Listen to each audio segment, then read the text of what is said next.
হঠাৎ করে রাশিয়ার রাজধানী মস্কোর ভনুকোভা আন্তর্জাতিক বিমানবন্দরে অবতরণ করে মার্কিন সামরিক বাহিনীর একটি শক্তিশালী পরিবহন বিমান।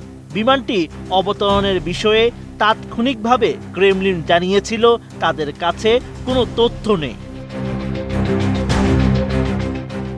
এরপর কয়েক ঘন্টা যেতে না যেতেই মস্কোতে গোপন বৈঠকে অংশ নিয়েছিলেন যুক্তরাষ্ট্রের কেন্দ্রীয় গোয়েন্দা সংস্থা সিআইএর পরিচালক জন রেডক্লিফ। এমন চাঞ্চল্যকর তথ্য জানিয়েছে মার্কিন সংবাদ মাধ্যম সিবিএস। প্রতিবেদনে বলা হয়েছে 25 আগস্ট একটি বড় মার্কিন সামরিক বাহিনীর বোয়িং C-17 গ্লোবমাস্টার পরিবহন বিমান যুক্তরাষ্ট্র থেকে লাটভিয়া হয়ে রাশিয়া যায়। উড়োজাহাজটি মস্কোর ভনুকোভা বিমানবন্দরে অবতরণ করে এবং পরে একই দিন লাটভিয়ার রিগায় ফিরে যায়। বিমান চলাচলের তথ্য অনুযায়ী উড়োজাহাজটি রিগা থেকে স্থানীয় সময় ভোরে রওনা হয়ে মস্কোয় পৌঁছায়। পরে বিকেলের দিকে সেটি রিগায় ফিরে যায়। সামাজিক মাধ্যমে মস্কোর একটি বিমানবন্দরের দিকে ওই সামরিক পরিবহন বিমানের এগিয়ে যাওয়ার ভিডিও ছড়িয়ে পড়ে।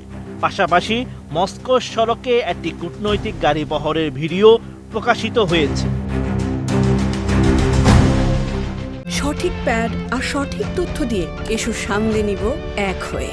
Mona Lisa sanitary napkin. সিবিএস আরও জানিয়েছে, এই সফরের আগে যুক্তরাষ্ট্র ইউক্রেনকে জানায় দেশটির একটি উচ্চ পর্যায়ের প্রতিনিধি দল মস্কো সফর করবে। প্রতিনিধি দল রাশিয়া থেকে ফিরে না আসা পর্যন্ত ইউক্রেনকে হামলা স্থগিত রাখার অনুরোধ করা হয়েছিল।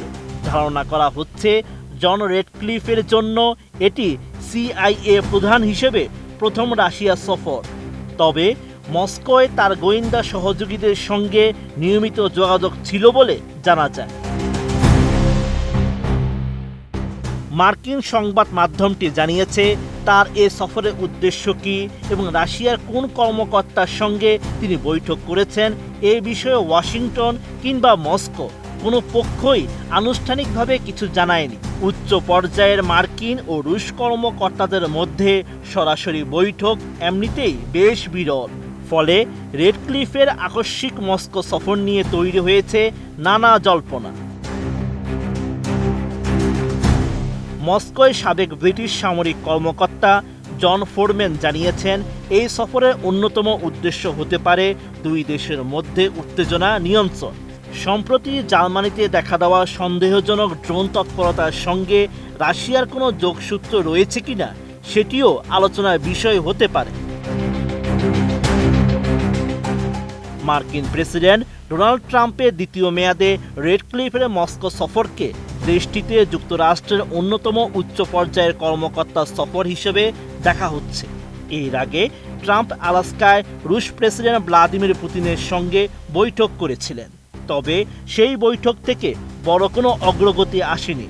পরবর্তী সময়ে রাশিয়া ও ইউক্রেনের মধ্যে যুক্তরাষ্ট্রের নেতৃত্বে শুরু হওয়া শান্তি আলোচনা কার্যত স্থবির হয়ে পড়ে।